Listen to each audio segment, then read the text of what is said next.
Harga emas naik tak kaya, harga emas turun tak miskin. Soalan yang patut tanya, berapa gram emas dah berjaya kumpul? Sebab ramai yang sibuk tanya harga emas naik ke turun, tapi sebenarnya itu tak penting pun. Sebab masalah ramai daripada kita, dia asyik tengok harga emas naik turun, sampai dia sendiri pun tak beli pun emas tu. Air sekali, 1 gram pun tak ada, duit yang sedia ada tu pun entah ke mana dah pergi. Yang paling rugi adalah yang tunggu waktu yang terbaik nak beli emas. Jadi kita kena tahu, selagi kerajaan boleh cetak duit ringgit bila-bila masa, selagi itulah duit tu makin kecil nilai dia. Dan sebab itulah nilai emas ni makin lama makin mahal. Awal tahun 2025, harga emas dalam 400 lebih je.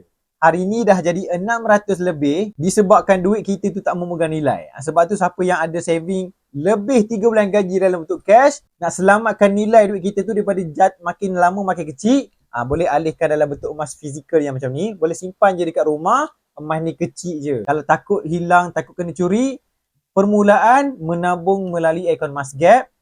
Siapa yang belum ada akaun Masgap, pergi dekat profile saya tu ataupun boleh DM